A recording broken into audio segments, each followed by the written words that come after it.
Well, the one question that is raised most often, over and over again, talk about redundancy, is why go to the moon? Well, for scientists, of course, the answer is obvious. They feel that the unexplored moon, thus far unexplored, will tell us many things about our Earth that we cannot find out by studying the Earth itself. In making it a comfortable place to live here, we have more or less wiped out its early history. One of our guests throughout our Apollo 11 coverage, we've already heard from him today, is Dr. Robert Jastrow, who is director of the Goddard Institute for Space Studies at Columbia University. We put the question to Dr. Goddard, why go to the moon? The moon is a poor piece of real estate, and probably lifeless. But for precisely that reason, it is scientifically invaluable. We would like to know what conditions were on the Earth in the first billion years of its history, about 3.5 billion years ago, when life appeared on this planet according to the fossil record. We'd like to know how the solar system was formed and how the Earth itself was formed.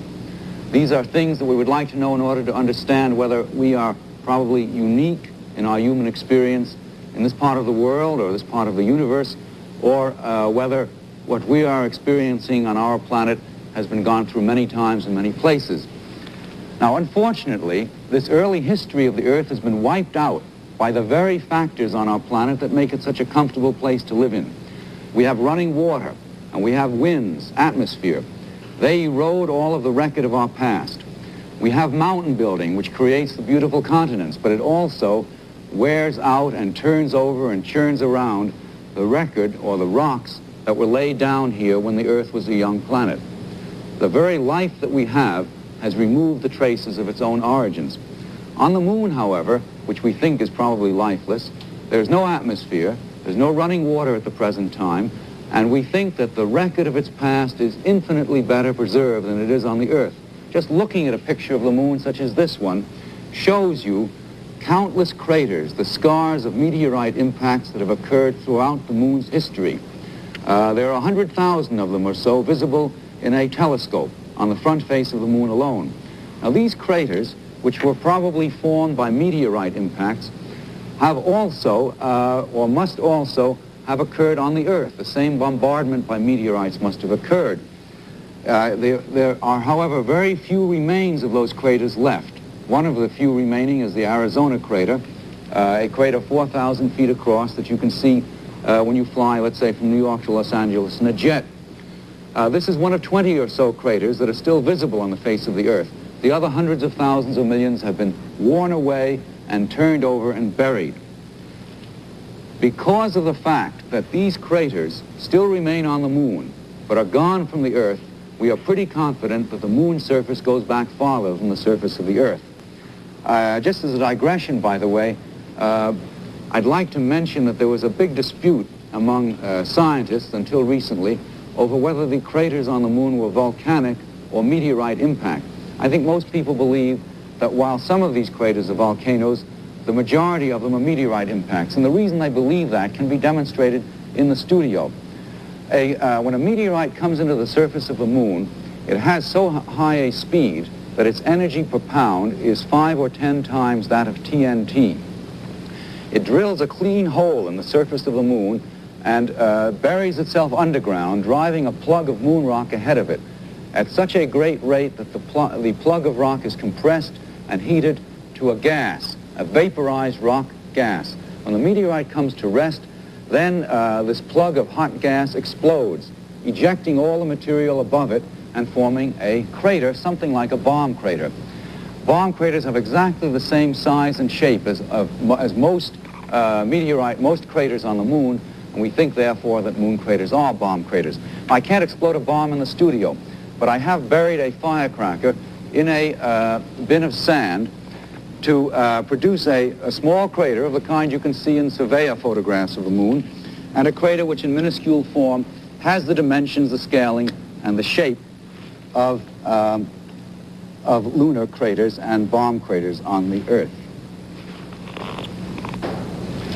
That was very satisfactory because it shows not only the characteristic conical shape of many lunar craters, but it even shows the lip that forms around them, and the bits of debris, in this case they're chunks of flour, that litter the field, and it shows these rays, these radiating lines of light material by which scientists always are able to recognize freshly formed new craters on the moon. In particular, this little explosion crater looks just like large bomb craters and like most lunar craters. So I think there's no doubt what the origin of lunar craters, of many of them at least, is. That doesn't exclude the fact that some craters are volcanic, but that's another story, that's another matter. Now, there's a very interesting consequence of the fact that many craters on the moon are explosion craters formed by meteorites. I have a picture of a 500-foot crater which happens to be in the ocean of storms on the west limb of the moon. It's actually in the mouth of the face of the man on the moon when you look at him in the sky. And you see in this crater a littering of the field, of the ocean surface around it, with chunks of rock, some of them 10, some of them 20, 30 feet in diameter. The significance is that when we land on the moon, in each of our landings, although the exploration or the region explored is quite small, perhaps the size of a garden plot in the first landings, we will probably find on that garden plot an accumulation of debris, as shown in the next photograph, the surveyor photograph, taken of a region on the moon similar to the regions in which the landings are occurring. We will find an accumulation of debris, as you see in this picture of the moon surface, representing rocks hurled out of craters all over the moon, rocks from all ages of the moon's past, all depths, all places. An excellent sample of the whole moon acquired from the exploration of one small territory. At least we will be finding these things, this variety, if we're lucky. What will we do with these samples of rocks when we get them? Well, the key question always, I think, in discussing the scientific interest of the moon is, does any part of its surface go back to the missing billion years of the solar system's history and the time in which life appeared on our own planet, or does it not? How old is the surface of the moon? There's much controversy on that question. Some of us hope or expect that parts of the moon do go back to that first missing billion years. And partly with this motivation, among the experiments performed on the lunar rocks as soon as they are let out of quarantine in Houston, the single largest block, about 30 or 40 experimental groups here and abroad, will be concerned with dating these rocks. They're dated radioactively using the fact that all rocks on the Earth, and we're pretty sure on the moon, contain trace amounts of radioactive substances such as uranium. They're present in very, very minute traces, I think a few parts per million, but nonetheless enough so that the radioactivity can be detected if one has a Geiger counter. I have one here. It's connected to an amplifier and a microphone so that it gives a visible click every time it's triggered by the passage of an energetic particle through it. You can hear it click once in a while as I speak because a cosmic ray has passed through it. I also have a piece of rock which contains not invisible amounts, but in an invisibly small amount, some radioactive uranium. And as I bring this rock up to the Geiger counter, the proof of the existence of that radioactivity in the rock is in the fact that an absolute cascade of counts comes out of the counter, almost drowning my voice. This radioactivity itself is not the main point. It is not the means used to date the rocks directly. That's done in the following way, that whenever a radioactive uranium atom decays, emitting one of the particles that we just heard being audibly detected by the counter, it is transformed into a new nucleus and eventually winds up as lead.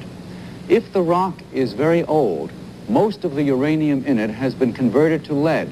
And when you measure the ratio of uranium to lead by delicate chemical analyses, you find very little uranium and a lot of lead. If the rock is young, very little of the uranium has been converted, and when you measure this ratio, you find mostly uranium and very little lead. So the ratio of uranium to the lead it produces by decay measures the age of the rock. we hope when we make that measurement, our experimenters, that they will find some samples whose ages turn out to be 3.5 billion years or more, and supply us with information on the missing pages of the Earth's and the Moon's history. And that will be the greatest scientific prize that we can possibly capture from the lunar exploration. So the paradox of the Moon is that precisely because it is a poor piece of real estate and probably lifeless, with little or no water, for that very reason it is likely to have preserved the record of its past better than the Earth. And in those samples we hope or expect that we will find clues to the origin of the Earth, the origin of the solar system, perhaps even the conditions under which life began on the Earth, and organic molecules that give us a hint of the way in which life evolved out of non-living chemicals on this Earth, if that's the way, in fact, in which it happened here. The surface of the Moon can be the Rosetta Stone of the Earth and the solar system and reveal the answer to ancient mysteries. Now, here in New York is